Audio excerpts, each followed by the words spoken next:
المرسلين سيدنا ومولانا محمد وعلى آله وصحبه أجمعين. أما بعد, yang sama-sama kita hormati, kita muliakan, kita cintai para habaib zuriat daripada Rasulullah SAW, yang sama-sama kita muliakan, kita hormati para alim ulama, guru-guru agama, tokoh-tokoh masyarakat, hadirin hadirat sekalian, jemaah peringatan Maulidur Rasul rahimahullah. Mudah-mudahan Allah SWT terus memberikan kepada kita taufik dan hidayahnya, berikan pertolongan sehingga kita terus bisa melaksanakan suruhannya, bisa menjadi larangannya, bertambah-tambah cinta kita kepada Rasulullah SAW. Mudah-mudahan kayaknya kita diberkati dengan Rasulullah di dalam surganya. Amin. Di antara kesyukuran kita yang sangat besar bahwasanya pada hari ini kita bisa turut serta hadir di majelis di masjid kita ini dalam rangka umpatan juga kita memperingati peristiwa kelahiran Rasulullah SAW. Mudah-mudahan peringatan kita ini sebagai tanda bahwa kita cinta kepada Rasulullah, sebagai sarana pulang untuk menambah-nambah cinta kita kepada Rasulullah SAW. Karena sebenarnya ada yang lebih penting di dalam hidup kita ini kecuali kayak apa kita menyempurnakan kecintaan kita kepada Rasulullah. Artinya kita berharap mudah-mudahan sebelum kita mati, iman kita kepada iman kita sudah sempurna. Kita berharap sebelum kita mati iman kita sudah sempurna. Dan salah satu tanda iman sempurna itu adalah kecintaan kita kepada Rasulullah SAW sempurna juga. Sayyidina Umar bin Khattab radhiyallahu anhu pernah kepada lawan Rasulullah, wahai Rasulullah, yang lebih ulun cintai daripada abah ulun, daripada mama ulun, daripada bini ulun, anak ulun, dan seluruh manusia, kecuali diri ulun sendiri. Jadi nomor satu diri ulun, nomor dua kian, nomor tiga jangan lain-lain dan seterusnya. Ujar Nabi kita, demi Allah wahai Umar, cinta ikan belum sempurna, iman ikan belum sempurna, iman ikan belum sempurna, sehingga aku lebih dicintai daripada dirinya sendiri. Ujar Sayyidina Umar, demi Allah wahai Rasulullah, sekarang ini dia lebih ulun cintai daripada diri ulun sendiri. Ujar Allah, sekarang sempurna. Ujar Rasulullah, sekarang sempurnalah sudah iman ikan wahai Umar. Nah, jadi kesimpulannya tadi kita pertama berharap mudahan jangan mati dahulu sebelum sempurna iman. InsyaAllah kita ulang Allah. Karena semakin sempurna iman, semakin nyamanlah kayaknya kita di akhirat. Kan nikmatkan yang kekal selama-lamanya. Namun kita kada sempurna iman, rendahlah derajat kita di sisi Allah kekal selama-lamanya. Nah, jadi kayak gitu aja kita lebih memilih derajat tinggi kekal selama-lamanya atau rendah kekal selama-lamanya. Jawabannya mesti kita hendak tinggi selama-lamanya. Dan caranya tadi sempurnakan iman kita. Yang bilangnya mati dalam kesempurnaan iman, sempurna juga karena nikmat di akhirat. Dan tanda kesempurnaan nikmat itu, tanda kesempurnaan iman itu adalah Rasulullah itu nomor satu di dalam hati kita. Dan memang Rasulullah itu pantas dijadikan nomor satu karena beliau memang nomor satu di antara seluruh makhluk Allah Subhanahu wa Ta'ala.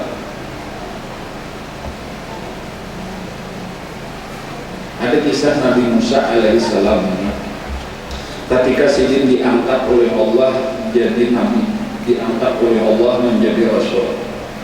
Itu di satu lembah yang disebut lembah suci tua.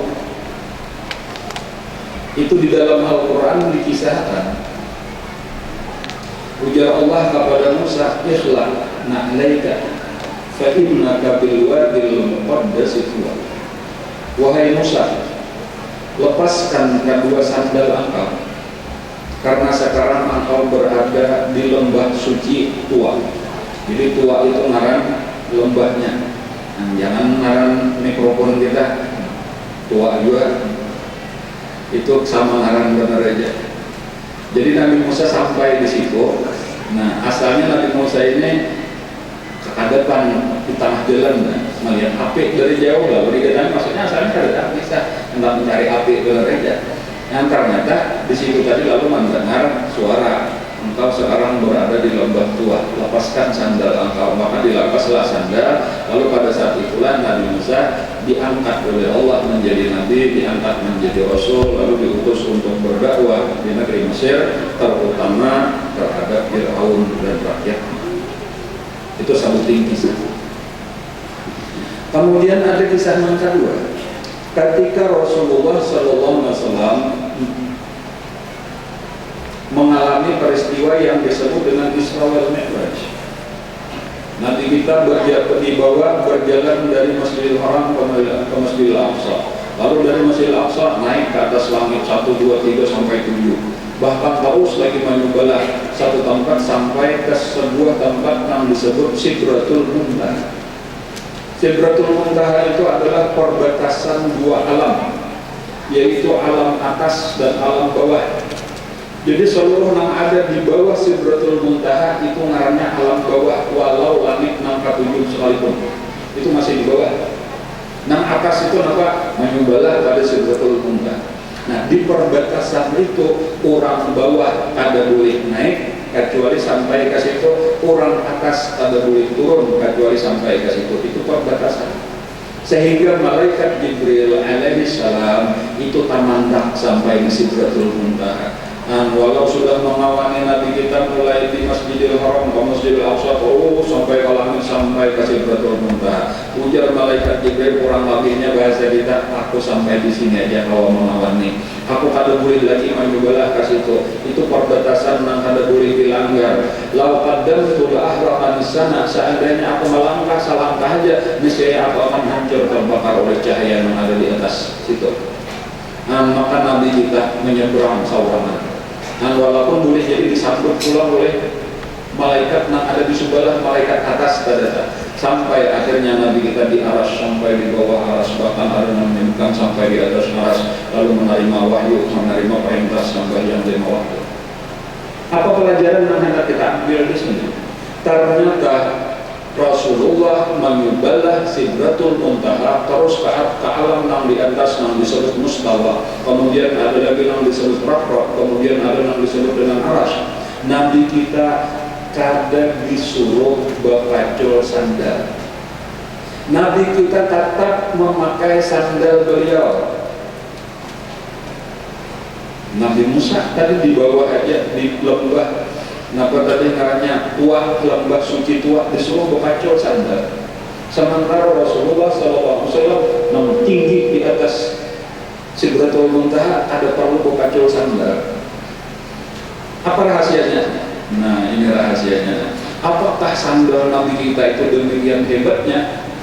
Kada. Mungkin boleh jadi sandal itu ukuran lebih aja. Sandal Nabi Musa lawan sandal Rasulullah ukuran lebih aja. Boleh jadi terbuat dari kayu, boleh jadi terbuat dari kulit. Tetapi apa yang menyebabkan maka demikian tinggi sandal itu tadi kada usah dilepas sampai kau masuk ke satu tempat nang Jibril aja kan kau kada boleh kasih tahu. Coba bayangkan. Jibril aja tuh kada boleh kasih tahu hancur, Jibril sandal kada hancur. Apa sandal itu lebih hebat dari Jibril? Jawabannya kan sandal, tadi sandal atau sandal kayak itu kada berubah hakikat. Tetapi jawaban sederhananya adalah karena sandal itu dipasang, disantap, dipakai oleh Rasulullah SAW. Itu aja satu-satunya alasan. Jadi bukan karena kehebatan sandal, kehebatan yang memakai sandal. Ini ada di masjid sini. Ini ada orang datang, orang nggak tahu nih, orang mana yang terbiasa sama masjid. Hendak guling bener aja sandalnya nggak bisa. Kalau masuk pakai sandal gepit, sandal gepitnya dan sandalnya apa lah? Nyata kiri kanan maksudnya tak. Paling gak ada ditakur oleh kaumnya anu pak pacul pas sandal dia enggak. Jangan bersandal di tempat bersih, pada tempat suci. Modelnya tuh kayak itu kan. Nah itu kenapa tadi? Kayak itulah kalau kita lawan orang biasa saja, ini tempat suci, ini lembah suci tua ngarannya. Ada pantas masuk pesantren sebagaimana ke masjid ada pantas pesantren. Tetapi kalau sudah seorang raja nah masuk, siapa mau menadur? Masuk ke istana sih bisa aku aja. Ya boleh kayak itu perbandingannya benarnya bukan karena kehebatan sepatunya. Tadi anak-anaknya raja tadi dia bersandar gapet, kata orang nggak berani menadur juga. Istananya istana sipil juga. Nah, pelajaran yang kita ambil pulang dari sini sesudah kita tahu rahasia itu, artinya kemuliaan kita itu adalah semakin kita dekat dengan Rasulullah SAW, disitulah kita akan mendapatkan kemuliaan. Bukan karena kita, tetapi karena Rasulullah. Kenapa maka kita disebut semulia-mulia umat? Kuntum khairu ummatin. Kalian adalah sebaik-baik umat. Ukhrijat linnas, yang pernah ditampilkan di muka bumi. Bukan karena kita ini akan memandang diri kita dari segi awak kita lebih halus daripada orang bahari, dari tenaga kita lebih lemah daripada orang bahari, dari segi umur kita lebih anom daripada orang bahari. Orang bahari awaknya gonol-gonol, tenaganya kuat-kuat, umurnya panjang-panjang, ibadahnya pun cangkal-cangkal. Ada yang 500 tahun beribadah saja, ada yang 1000 tahun beribadah. Kita apa dah? Kita yang sudah umur 60-70 tahun banyak murid pada ibadahnya. Tapi kenapa maka kita dipadahkan semulia-mulia umat? Karena kita bernabi, mempengisian nabi, semulia-mulia nabi. Dan karena kita menjadi pengikut, menjadi umat daripada Rasulullah SAW. Di akramir rusli kunna akramal umami. Karena kita pengikut semulia-mulia Rasul, maka jadilah kita semulia-mulia umat. Nah, kemuliaan umat Rasulullah ini luar biasa. Kalau dibayangkan sampai Nabi Musa alaihissalam pernah meminta lawan Allah, ya Allah ampihi ulun jadi nabinya Bani Israel, ulun hendak jadi umatnya Nabi Muhammad SAW. Bayangkan. Namun kita mungkin pertanyaan sederhana, mana hebatnya Nabi lawan umat? Adam tahu Nabi siapa, umat siapa? Jawabannya jangan kita. Nabi ujungnya Bani Israel, umat ujungnya Nabi Muhammad SAW. Itu menurut Nabi Musa, bukan menurut ulun. Sidin lebih bangga jadi umat Rasulullah. Kenapa? Karena walau bacanya umat, tapi nisbahnya, sandarannya, mudhaf ilaihnya itu kepada ummatu Muhammadin sallallahu alaihi wasallam. Walau di sini Nabi, tapi nisbahnya ke mana? Nabiyu Bani Israel.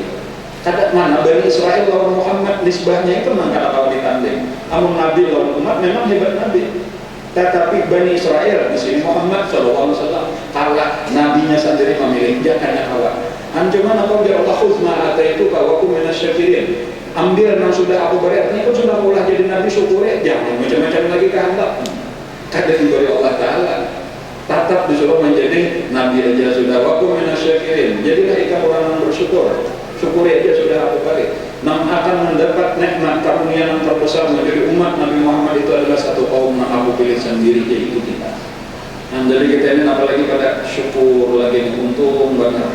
Dan tinggal kita berusaha. Jadi kalau kita berataan, alhamdulillah kita ini sudah menjadi umat Nabi Muhammad SAW tanpa kita minta. Nabi Musa tadi minta, kan ada diberi Allah, kita ada minta, maka diberi Allah. Ini satu kesyukuran luar biasa. Dan tinggal lagi kita ini pakadaan sesama umat Rasulullah itu adalah kita berlomba-lomba lagi, berlomba-lomba berperang lawan Rasulullah. Dan karena walau sesama umat Rasulullah mulia sudah, cuma ada aja lagi kemuliaan di atas kemuliaan. Jadi umat sudah mulia, tetapi belum sempurna lagi kemuliaan kecuali kita makin parah lawan Rasulullah. Dan usahakan kedekatan kita. Nah, jadi makanya salah satu penyebab dekat itu adalah cinta. Semakin cinta kita kepada Nabi tadi akan semakin dekat. Dan walaupun cinta itu masih luas lagi pembicaraannya. Karena cinta kepada Nabi itu kadang akan sempurna kecuali kita menambah cinta penghormatan kepada ahlul baitnya Nabi. Kita kadang jujur lagi cinta kita lawan Nabi. Kali kita berusaha mengamalkan ajaran Nabi, menghidupkan sunnah-sunnah Nabi. Belum sempurna lagi cinta kecuali kita sering mengisah-nisahkan tentang Nabi. Belum sempurna lagi cinta kecuali kita sering menyebut nama Nabi, bersalawat kepada beliau. Jadi ini gawian-gawian yang harusnya kita tingkatkan. Nah, jadi makanya di antara pelajaran yang luar biasa itu adalah pertemuan kita nangka ini, kumpulan kita nangka ini yang paling hebat sudah adalah kita memisahkan tentang bagian-bagian daripada kehidupan Rasulullah SAW. Nah, itu yang paling bagus sudah, jadi kita kumpulan yang bagus berkisah tentang Rasulullah. Emang ada pernah akan habisnya kisah tentang Rasulullah. Dan walaupun hidup beliau cuma 63 tahun, tetapi 63 tahun ini omnya dikisahkan, dikupas. Itu paribasin 1 tahun nggak ada mau tonton, nggak ada habis-habisnya pelajaran tentang di dalam kisah kehidupan Rasulullah. Nah, jadi makanya kita di daerah kita terutama itu tak ada terus-menerus diperingati peringatan Maulid Rasul, di bulan Rajab diperingati Isra wal Mi'rajnya Rasul, terus dikisahkan, tidak pernah ada habis-habisnya kisah. Nah, bahkan walaupun kadang-kadang diulang-ulang, ada pernah muyak-muyaknya, itu orang cinta lawan Rasulullah, ada pernah bosan, ada pernah muyak mendengar kisah tentang kekasihnya.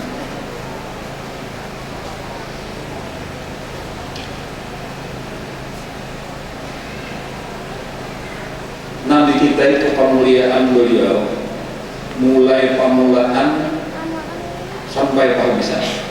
Nabi kita itu orang yang paling mulia, mulai pemulaan sampai penghabisan. Nabi itu makanya maksudnya ke pemulaan sampai penghabisan. Pemulaan makhluk yang diciptakan Allah adalah Rasulullah SAW atau nurnya Rasulullah SAW. Itu menunjukkan sidik nomor 1 sudah, jadi dari sisi diulahnya aja tak. Diulahnya aja tak, sidin pamulaan nurnya Rasulullah adalah awal makhlukin khalaqullah qabla al-asya. Pamulaan benar diciptakan Allah adalah nurnya Rasulullah sebelum Allah menciptakan segala sesuatu. Bahkan segala sesuatu diciptakan oleh Allah daripada nurnya Rasulullah SAW. Itu sudah satu pemuliaan kehebatan besar. Di dalam sebuah hadis disebutkan oleh Nabi kita, ujar Nabi, kuntu nabiyyan wa adamu bainal ma'i wa tin. Aku ini sudah diangkat Allah jadi nabi, sementara Nabi Adam masih berada di antara air dan tanah. Salah banyak lawan tanah. Pada peristiwa kayak apa persisnya kita ada tahu, cuma kayak itulah Nabi menyebutkan. Kan daripada nurnya Rasulullah itu disebutkan yang pertama-tama diciptakan Allah itu adalah, daripada nur itu diciptakan adalah api. Sesudah nur diciptakan Allah, daripada nur itu yang pertama-tama adalah api. Daripada api itu diciptakan oleh Allah yang kedua udara.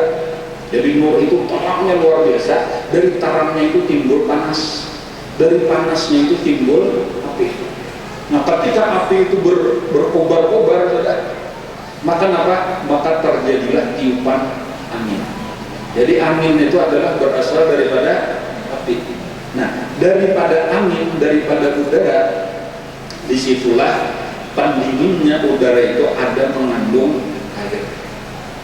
Nah, daripada air itu ketika sudah kan bilangnya udara bertiup, karena kehabisannya ada mengandung air, pada satu saat akan turun hujan. Dari banyak itulah bertanda bahasa kita, itulah asal usul tanah.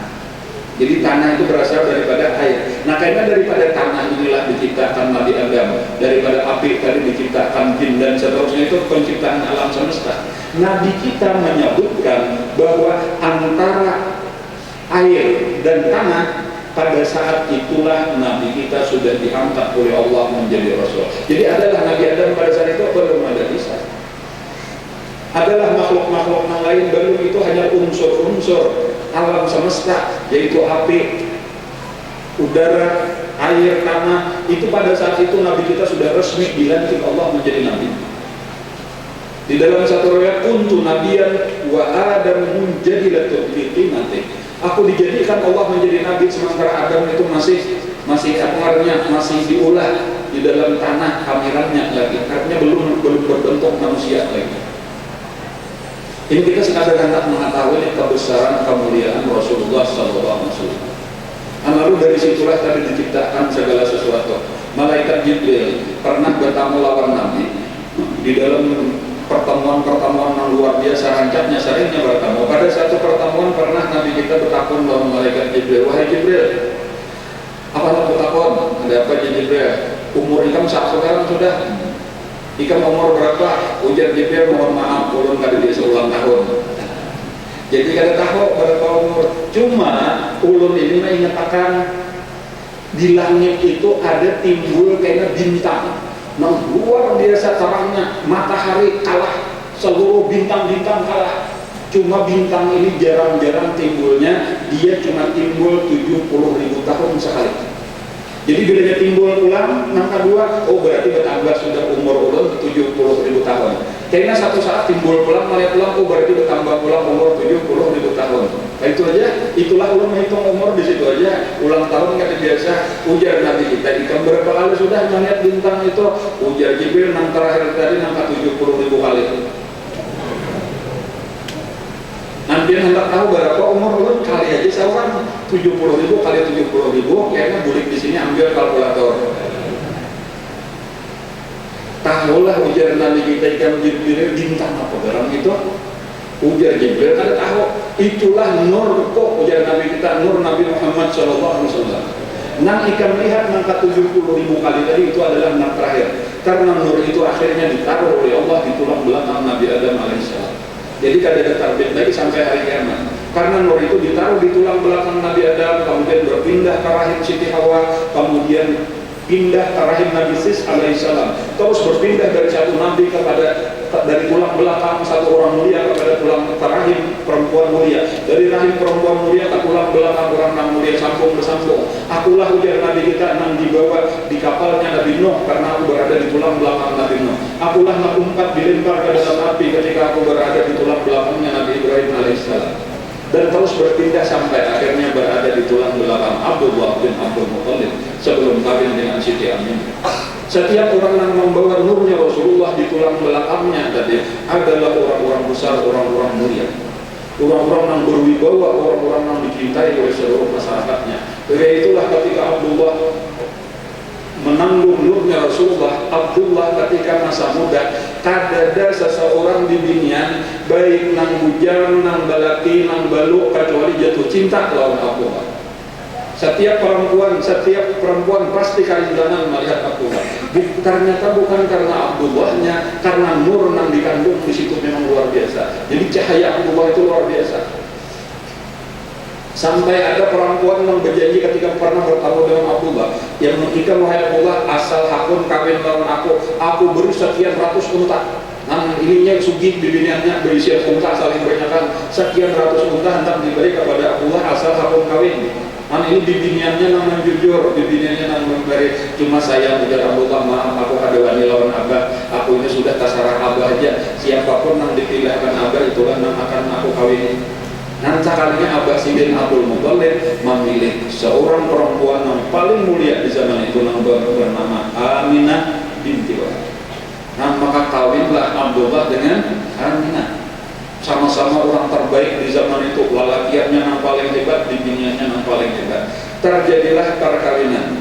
Dan ketika sudah terjadi perkawinan, maka berkumpullah antara Abdullah lawan Aminah. Keesokan harinya Abdullah itu seakan-akan kehilangan cahaya, seakan-akan menjadi orang biasa aja, hampir bersinar-sinar. Kenapa? Ternyata nur yang ada dikandung oleh Abdullah itu sudah berpindah ke dalam rahim Aminah.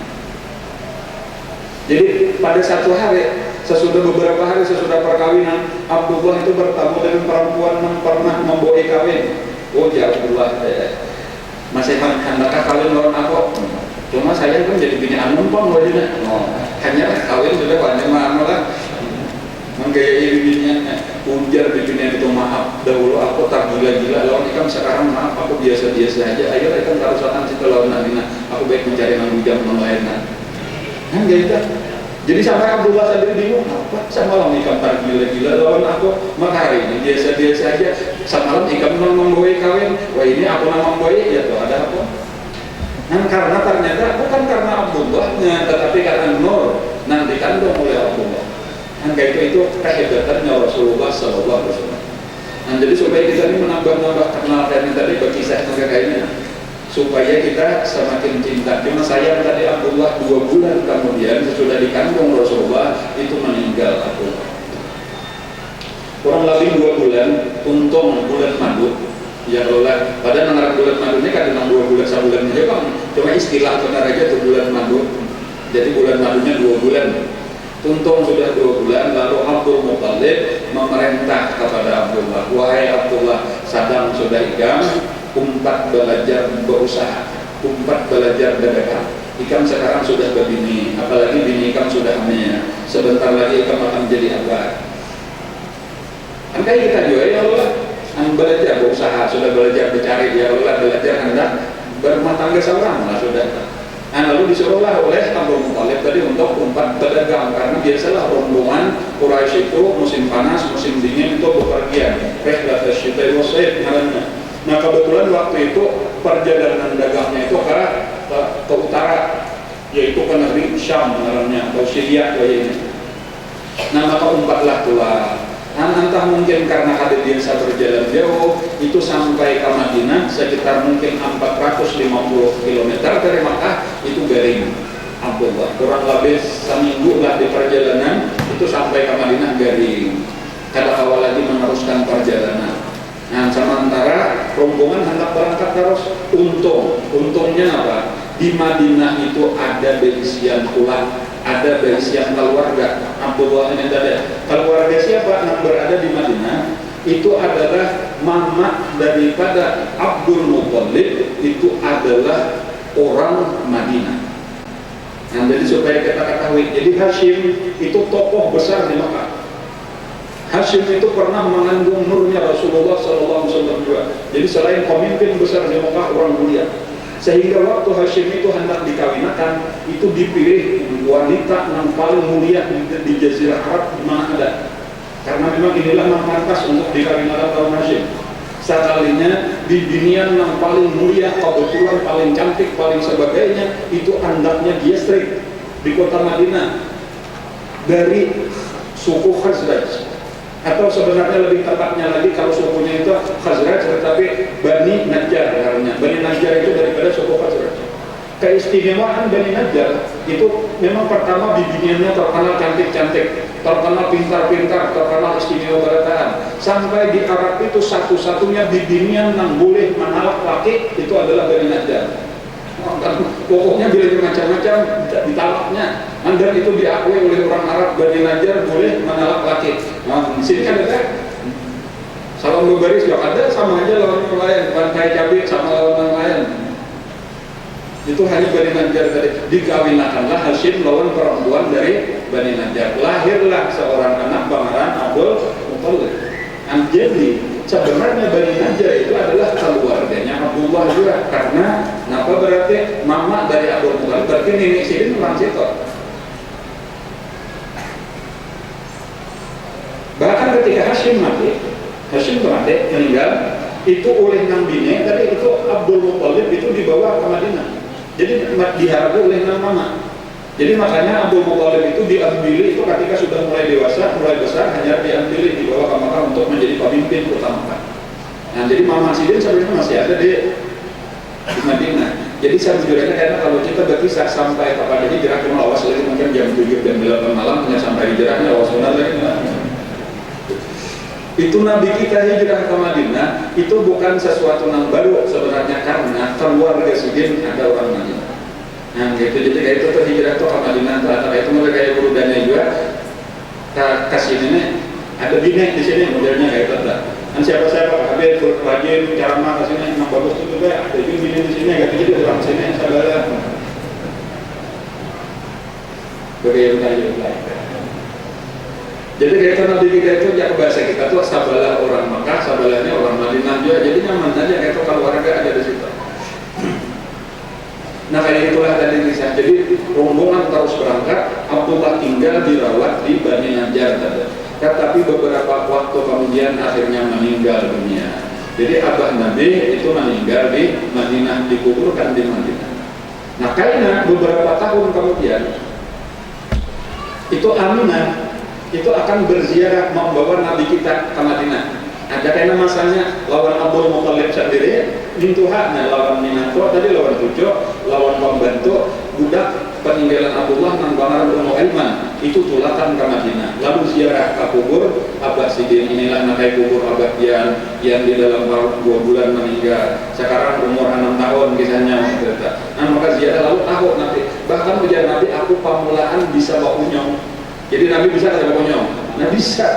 Aku jadi Nabi bisa bakunyong itu di Madinah, karena di Madinah itu ada kolam. Ada kolam di situ, dan sekaligus oleh ulama. Di situ aku bermainan ketika umur 6 tahun sampai bisa bakunyong. Nah, jadi orang bingung, mungkin Nabi Muhammad orang Mekah kenapa bisa bakunyong? Bisa bakunyongnya di Madinah. Nabi kita belajar di situ. Makanya itu ada istilah yang alimu awladakum sibaha aja Nabi. Lajari anak-anak ikan itu belajar bakunyong. Kayak tadi. Warimaya, lempar panah. Wa rukubil khair, menunggang kuda. Kan ada 3 olahraga yang disuruh oleh Rasulullah dan sahabat-sahabat Sayyidina Umar diantaranya juga mengucapkan kita. Pertama, anak kita didik bisa bakunyong. Yang kedua memanah. Yang ketiga bertunggangan kuda. Tahu di sini ada kuda? Ada dulu lah. Bagus saja sebetulnya kalau nyepin atas enak kuda. Siapa kan besian kayak gitu kan? Menunggang dia dan perlatihan lawan memanah. Kalau panah, alhamdulillah di kami ada kudanya aja lagi belum. Kayaknya kita bercari-carian supaya ada kuda. Lawan bakunyong nyaman aja. Biar kita banyak aja sungai. Ternyata kayaknya lama beberapa tahun kemudian, 6 tahun ke depan sesudah Rasulullah lahir, itu Bulik dari Madinah tadi ziarah, ternyata di tengah jalan antara Makkah dan Madinah di satu kampung Nangkaran Abwa tiba-tiba aja Aminah garing. Itu kisahnya, dan meninggal di Abwa itu tadi, maka dikuburkanlah di situ. Nah, jadi ini sekadar kita perkenalan. Nabi diam di Mekah, Abah Sidin meninggal di Madinah, sementara Mama Sidin di perjalanan antara Mekah dengan Madinah di satu kampung nang bamaran Abwa. Maka buliklah Nabi kita, buliknya kata ke rumah Aminah lagi, kata ke rumah Abdullah lagi, karena ada lagi Mama, ada lagi Abah, ada lagi, maka diam di rumah Abdul Muthalib. Tetapi tetap dibawa pembantu tadi, pembantu nang bamaran Ummu Aiman. Jadi Ummu Aiman itu dia Nabi adalah ibu sesudah ibu. Ummu Aiman adalah ummi ba'da ummi. Ummu Aiman itu adalah ibu sesudah ibuku, karena sesudah Mama Sidin meninggal, maka Ummu Aiman. Yang dianggap Nabi sebagai ibu Sidin ada 3 orang. Pertama, selain daripada Aminah. Yang pertama memang Aminah, Mama Sidin bujur. Cuma yang kedua yaitu Halimatus Sa'diyah. Itu kayaknya akan menyusui Sidin selama kurang lebih 2 tahun. Bahkan mengharapkan Sidin selama 4 tahun. Kemudian yang ketiga tadi Ummu Aiman. Kemudian yang keempat itu adalah istri daripada Abu Thalib, istri daripada Abu Thalib. Tadi ingat ulang gelar Sidin Umuruman kalau tidak salah kayak itu. Jadi memang Nabi kita tadi sesudah lahir. Nah, ketika Rasulullah lahir itu ada peristiwa besar di saat kelahiran Rasulullah, dan itu oleh ulama dianggap para kasar sudah lah. Biar tidak taruhkan malah dia jelas sampai asar dalam berarti kita untuk ini bila masuk asar kita ambil hanya kita bahasa hanya berikan lagi sekitar ya anggap 1 menit lagi. Peristiwa besar di saat menjelang kelahiran Rasulullah itu adalah yang disebut peristiwa gajah. Nah, jadi apa peristiwa besar yang terjadi menjelang kelahiran Rasulullah? Memang banyak peristiwa yang terjadi, keajaiban itu saling banyak, itu di dalam kitab-kitab Maulid itu ada dikisahkan. Cuma salah satunya yang terbesar. Kenapa maka disebut terbesar? Karena sampai tahun itu disebut dengan tahun gajah. Dan berarti itu peristiwa terbesar di tahun itu adalah peristiwa gajah. Dan peristiwa gajah ini dikaitkan dengan kelahiran Rasulullah, dianggap sebagai bagian daripada irhas namanya. Jadi irhas itu apa? Irhas itu adalah peristiwa luar biasa yang terjadi kepada seseorang sebelum menjadi nabi. Jadi ada peristiwa luar biasa terjadi kepada seseorang, tetapi orang itu belum menjadi nabi lagi, ngarannya irhas. Apabila sudah jadi nabi, lalu terjadi peristiwa luar biasa, maka disebut dengan mukjizat. Jadi itu beda antara mukjizat lawan irhas. Terjadinya sama kepada orang itu, cuma jangan kayak nabi kita umur 40 tahun menjadi nabi. Berarti seluruh peristiwa ajaib di bawah 40 tahun itu irhas. Sesudah 40 tahun ke atas sampai meninggal itu namanya mukjizat. Jadi irhas nabi kita itu bermula sebelum beliau lahir, itu sudah ada irhas. Ini kayak istimewa bilang kadang masa kecil aja tuh ada, kadang mbak lahir aja tuh ada. Amun di saat kelahiran nabi kita, di saat nabi kita tuh keluar dari rahim ibunya, itu banyak banget terjadi peristiwa. Itu patung-patung yang ada di Ka'bah 360 itu tumbang berantakan. Dan kemudian api yang disembah oleh orang Majusi di Iran itu padam, dan seterusnya saling banyak kan kejadian. Dan cuma sekitar 50 hari sebelum nabi kita lahir, disitulah terjadi peristiwa besar, yaitu datang tentara. Ada yang menyebutkan 60.000 tentara, dan ada yang menyebutkan 12.000, walaupun kaliannya yang lebih muhtamad, yang lebih kuat itu 60.000.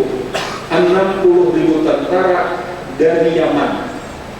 Nah kebetulan Yaman itu berada di bawah kekuasaan negeri Habasyah, Ethiopia, yang negerinya Sahibul Maulidnya Habib Ali Al-Habsyi itu di Afrika.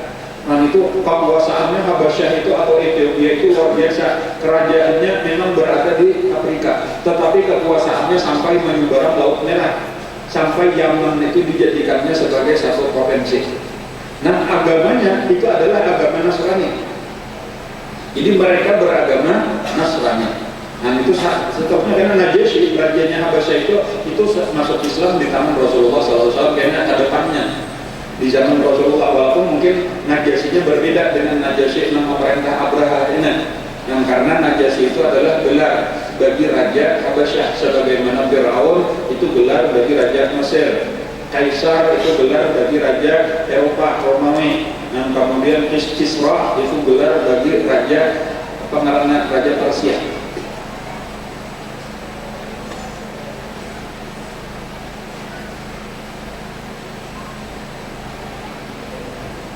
Jadi orang Nasrani kesimpulannya adalah gubernurnya namanya Abraha.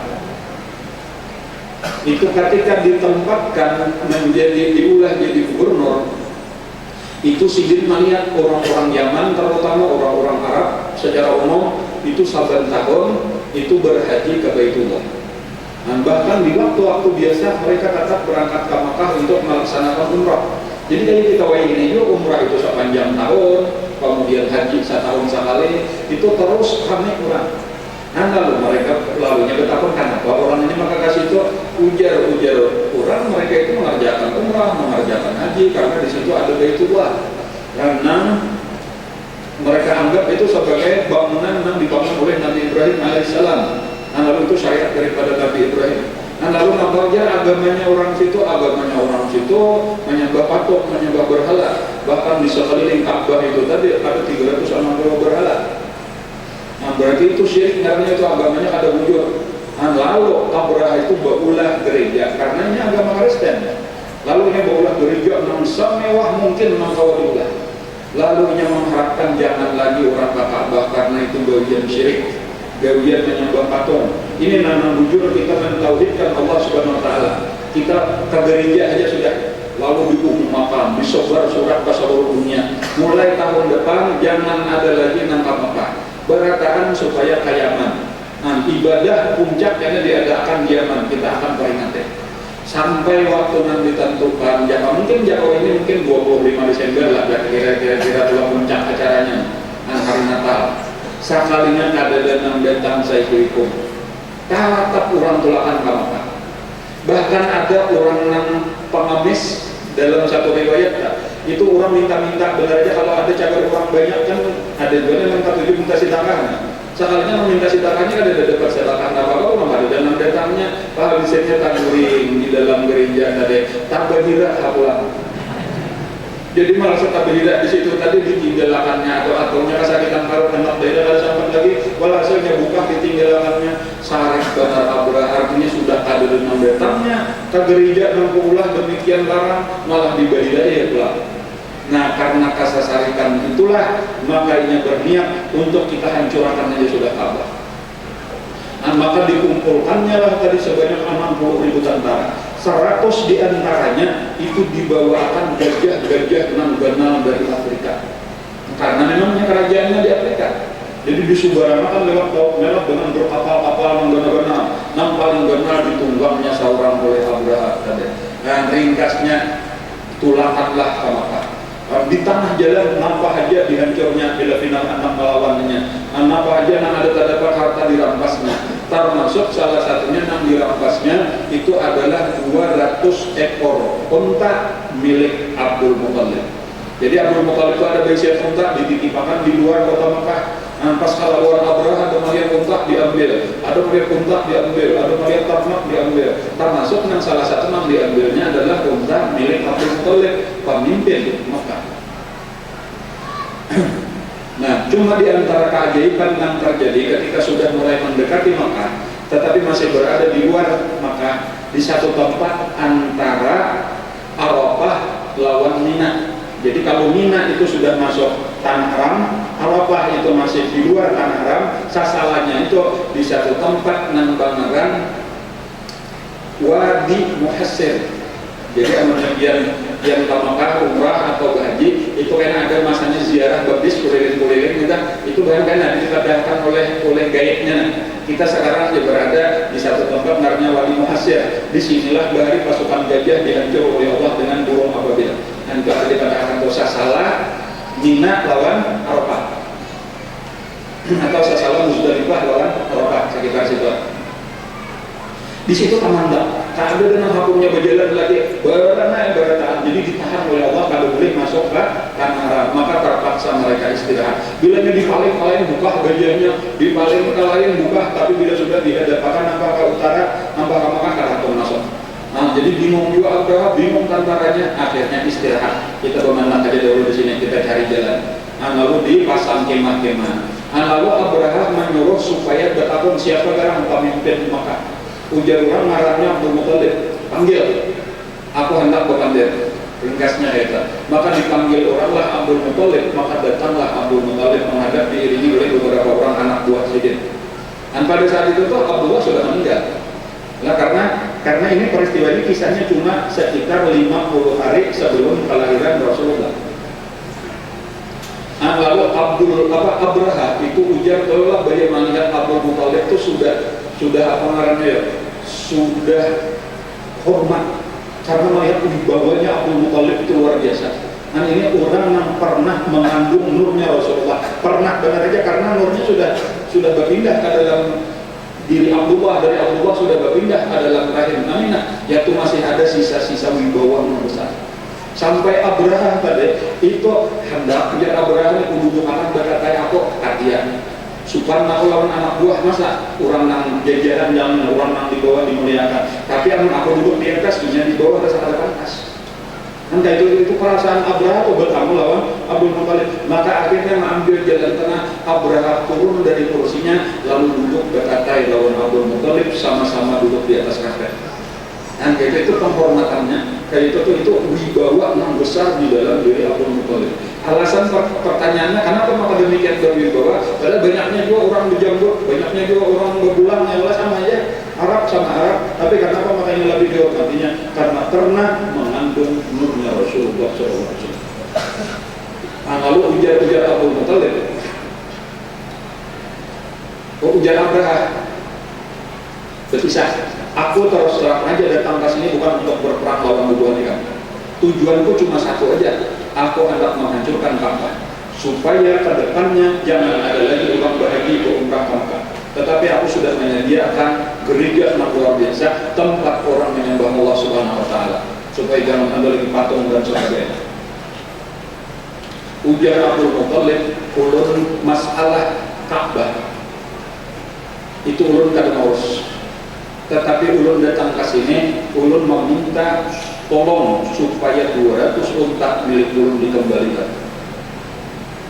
Ujar Abraha, kenapa mereka mau urusi unta mandiri itu? Aku ini terus terang aja tadi aku hormat kalau mereka, aku respect kalau mereka melihat penampilan ikan. Tetapi terus terang aja ini berkurang sudah kehormatan tuh. Karena ikan malah mau urusin yang sepele, mau urusi unta. Ini Ka'bah yang ikan muliakan, dan ikan anggap rumah Tuhan ikan hendak dihancurkan. Kenapa mereka nggak mau urus itu? Ujar Abdul Muthalib dengan tenang, kalau masalah Ka'bah itu ada Tuhannya, ada ampunnya, ada pemiliknya. Inilah yang ngurus. Ada ulun karena pengurus unta karena unta milik ulun. Nah, jadi itu nama ulah Abraha tadi yang diijir Abraha bujur juga. Nah, jadi kalau itu kayak apa? Ya silakan ujar Abraha belikan untanya Abdul Muthalib. Nah, maka dibawa belilah oleh Abdul Muthalib 200 ekor unta tadi. Lalu Abdul Muthalib memerintah kepada seluruh orang Makkah, karena dia Abdul Muthalib kita ada mungkin dia melawan 60.000. Paling-paling orang 5-6.000 orang Makkahnya. Kada tahu melawan 60.000. Kita pasti kalah sudah, jadi lebih baik kita keluar aja. Kita mengungsi keluar Makkah, bersembunyi di balik-balik gunung. Kita biarkanlah apa yang akan dilakukan Allah terhadap pasukan gajah. Nah, jadi kalau orang berataan tak tinggal Abraha sawat apa, tak tinggal Abdul Muthalib yang ada di Ka'bah. Lalu beliau bergantung di alam Ka'bah lalu berdoa. Di sini ya Allah, kami sangat cinta kepada Engkau, kami sangat cinta kepada rumah Engkau, tetapi kami tidak ada kemampuan untuk mempertahankannya. Kami serahkan sepenuhnya kepada Dia. Peliharakanlah ya Allah, peliharakanlah ya Allah. Lalu keluarlah Abdul Muthalib dari situ, kan ternyata kada terjadi apa-apa, salajur kada kau masuk ke kota Makkah pasukan Abraha. Bahkan tiba-tiba aja orang Makkah sendiri mania berbondong-bondong ratusan ribu jutaan, mungkin burung-burung yang sampai kabar Makkah itu tadi awannya dan itu Ma'arah namanya, Ma'arah kawan di Muhasir tadi. Ternyata mereka melempar dengan batu, masing-masing burung itu membawa 3 batu, di patoknya, di muntungnya satu ting, di tangannya 2. Nah, yang disebut itu min di ijaratin min sijil, daripada api non panas, batu api entah dari gunung Merapi, gunung mana itu ada tahu, pokoknya itu dari gunung Merapi. Nah, burungnya saja jadi kada lu ya kawal ini membawa batu, sementara orang nangkana itu hancur. Asbir makul itu seperti daun yang dimakan pula. Nah, peristiwa inilah yang dikenal luar biasa, dan kada lama sesudah itu lahir Rasulullah SAW. Maka disebut tadi dengan tahun gajah. Nah, kenapa maka peristiwa ini dikaitkan dengan sebagai irhas daripada Rasulullah? Karena sebenarnya tadi kalau kita perhatikan nang bujur Abraha atau orang-orang kafir Quraisy. Jawabannya Abraha itu kan salah juga, karena ini orang agama Samawi. Agama Nasrani itu agama Allah Ta'ala. Ini menghendak menyelamatkan supaya orang jangan lagi menyembah patung. Nah, jadi biasanya ini orang kafir, orang penyembah patung, orang sesat, orang musyrik. Nah, ini orang beriman, ini orang menyembah Allah. Lalu nah ini berperang, biasanya yang ditolong mesti orang yang beriman. Jadi logikanya ketika orang Quraisy yang kafir berhadapan dengan Abraha yang agamanya Nasrani, agama tauhid, agama yang mengesahkan Allah, itu tentunya seharusnya yang ditolong Allah adalah Abraha dan pasukannya. Tetapi kenapa maka malah yang ditolong? Apakah karena orang kafir Quraisynya jadi ditolong Allah? Jawabannya ada. Apakah karena patung-patung yang 360 jadi ditolong Allah? Jawabannya ada. Karena ini rumahnya Allah, dan disinilah karena puncak pusat daripada dakwahnya Rasulullah SAW. Jadi kayaknya akan lahir 50 hari lagi, ini akan membawa syariat Allah Subhanahu Wa Taala, pemilik Ka'bah itu, dan ini akan memerintahkan kayaknya umatnya untuk sembahyang 5 kali sehari menghadap itu Ka'bah. Umatnya akan disuruh umrah sepanjang tahun menuju itu Ka'bah. Umatnya akan berhaji berbondong-bondong ke Ka'bah itu. Jadi ini kesimpulannya tadi, hancurnya tentara gajah itu bagian daripada irfas, bagian daripada kemuliaan daripada Rasulullah SAW. Nah, pas dia sudah lewat kesana, jaga 10 menit, sekalanya 15 menit. Nah, cuma alhamdulillah ini cuma sedikit tadi daripada kisah. Nah, tetapi ulun sekali lagi itulah, walau kita di sini alhamdulillah kita ada majelis taklim, kita belajar tauhid, kita belajar fikih, kita belajar tasawuf. Ketahuilah bahwa ketika kita belajar tauhid, kita sedang belajar akidahnya Rasulullah SAW. Ketika kita belajar fikih, kita lagi belajar cara beribadahnya Rasulullah SAW. Ketika kita belajar tasawuf, kita sedang mempelajari akhlaknya Rasulullah SAW. Jadi apapun majelis taklim kita nanti bacanya, tetapi seluruhnya sebenarnya berkaitan dengan Rasulullah, dan kait-kaitkanlah dengan Rasulullah supaya ilmu yang dibawa Rasulullah jangan sampai terputus dengan Rasulullah. Semakin kita bertambah ilmu, semakin kuat hubungan kita lawan Rasulullah. Semakin kita bertambah ilmu, semakin besar cinta kita kepada Rasulullah. Ini yang kita harapkan. Mudah-mudahan pertemuan kita hari ini menambah semangat kita aja untuk lebih mempelajari ilmu yang ditinggali Rasulullah, menambah cinta kita kepada Rasulullah, terutama tadi ulun mengajak kepada diri ulun sendiri, kepada tiang barat. Mudah-mudahan kita dengan peristiwa peringatan Maulid Rasul ini akan menambah rajin kita untuk membaca salawat kepada Nabi.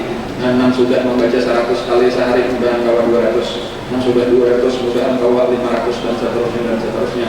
Karena salawat itu adalah salah satu penyebab kita berharap lawan Rasulullah. Ujar Nabi, aqrabukum minni manzilan yaumal qiyamati aktsarukum alayya sholatan. Orang yang paling parah karena kedudukannya di hari kiamat dengan itu adalah orang yang paling banyak bersalawat lawan Nabi. Untuk menentukan siapa jarak kita lawan Nabi karena di padang mahsyar itu wajah ini penentuannya karena akan jadi sudah tidak mau berubah lagi, karena di situ cuma hasil, di sini amalnya, usahanya, di situ balasannya, buahnya. Jadi kita seakan-akan dengan sekali kita bersalawat itu kita berparak salam kepada Rasulullah, 2 kali 2 langkah dan seterusnya. Jadi tampil kita masih hidup, perbanyaklah membaca salawat. Kayaknya tinggal menikmati aja kita di padang mahsyar, kita bernaung di bawah benderanya Rasulullah, kita berada di dekatnya Rasulullah. Nah di situ perkumpulan Nabi dan keluarganya dan sahabat-sahabatnya. Mudah-mudahan kita pernah dikumpulkan bersama di situ. Amin ya rabbal alamin. Demikian yang bisa saya sampaikan, mudah-mudahan ada manfaatnya. Ala hadiniya wa ala kulli niyatin shalih wa hadratin Nabi al-Fatihah. Jangan belikan ya haji. Iya. Amin ya rabbal alamin. Bismillahirrahmanirrahim. Alhamdulillah rabbil alamin. Allahumma shalli wa sallim ala sayyidina Muhammadin wa ala alihi wa sahbihi ajma'in. Allahumma inna nas'aluka min jibati rahmatika wa azwaika maghfiratika wa rahmatika min kulli dhunubin wa salamatan min kulli ismin wal fawza bil jannah wan najata min an-nar. Allahumma la tad'alna fi maqamina hadza dhanban illa ghafartahu wa la hamman illa farajtahu wa la 'aiban illa nafastahu wa la 'aiban illa satartahu wa la qarban illa nafastahu wa la mardan illa shafaitahu wa la mardan illa shafaitahu wa la illa hadaitahu wa la bima qadaitahu wa la maghfiratan illa yassartahu wa la hajatan min hawaiji dunya wal akhirati illa billahi Assalamualaikum warahmatullahi wabarakatuh. Rabbana la tuzigh qulubana ba'da idh hadaytana wa hab lana min ladunka rahmatan innaka antal wahhab. Rabbana taqabbal minna innaka antas samiul alim wa tub 'alaina innaka antat tawwabur rahim. Rabbana atina fid dunya hasanah wa fil akhirati hasanah wa qina adzabannar. Wa sallallahu ala sayyidina Muhammadin wa ala alihi wasallam. Alhamdulillahi rabbil alamin. Taqabbalallahu minkum.